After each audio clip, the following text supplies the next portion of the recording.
এই ফোনটার দাম 35,000 টাকা আর এই ফোনটার দাম 11,000 টাকা। দুইটার কিন্তু অনেক পার্থক্য। এই ফোনও যেই কাজ করা যায়, এই ফোনও সেই কাজ করা যায়, কিন্তু এইটার কোয়ালিটি আর এটার কোয়ালিটি কিন্তু কখনোই এক না। এই জিনিসটা যেমন আপনি ঠিক বুঝতে পারেন, যখন চেয়ার কিনতে যান তখন কিন্তু আপনি এই জিনিসটা বুঝতে পারেন না। আপনি আমাদের এই অরিজিনাল প্রিমিয়াম চায়না চেয়ারের সাথে আপনি বাংলা চেয়ারের প্রাইসটাকে গুলিয়ে ফেলেন।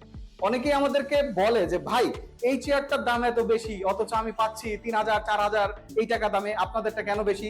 আপনাদের মনে হয় প্রাইস বেশি রাখতেছেন। ভাই দেখেন, এই ফোনের দাম আর এই ফোনের দাম যেমন এক না, এই অরিজিনাল চায়না প্রিমিয়াম চেয়ার আর বাংলা চেয়ার কখনোই এক না। অনেকেই তারপরেও বলবে কি, আপনাদের অনেক দোকানদার আছে বলবে যে ভাই ঠিক আছে আপনি আমাদের কাছে থেকে নেন, আমরা আপনাকে অরিজিনাল চেয়ারের চায়না চেয়ারটাই দিচ্ছি কিন্তু বাংলা চেয়ারের প্রাইসে। ভাই আমরা নিজেরা মাল ইম্পোর্ট করি, আমরা নিজেদের ফ্যাক্টরিতে আমরা মাল ম্যানুফ্যাকচার করি, আমরা এই প্রোডাক্টটা ম্যানুফ্যাকচার করেও আমরা আপনাদেরকে দিতে পারছি না, তারা কিভাবে আপনাদেরকে দোকান থেকে এনে এই প্রাইসে দেয়? 2-4 মাস ব্যবহার করবেন, যখন আপনি ধরা খেয়ে যাবেন তখন আপনি বলবেন, তখন কিন্তু আপনি হাই হাই করবেন, আসলে তখন কিন্তু কোনো লাভ হবে না। ভাই 2 টাকা বেশি দিয়ে কিনেন কিন্তু অরিজিনাল জিনিসটা কিনেন। একটা জিনিসের প্রাইস অবশ্যই তার কোয়ালিটির উপর নির্ভর করে। একটা কোয়ালিটি আর আরেকটা কোয়ালিটি কখনোই এক হয় না। অরিজিনালটা আর বাংলাটা এটা কখনোই আপনাকে এক হবে না। আর বাংলা চেয়ারের প্রাইসে আপনি কখনোই অরিজিনাল চেয়ারের প্রাইস পাবেন না, এটা আপনাকে মাথায় রাখতে হবে। ধন্যবাদ।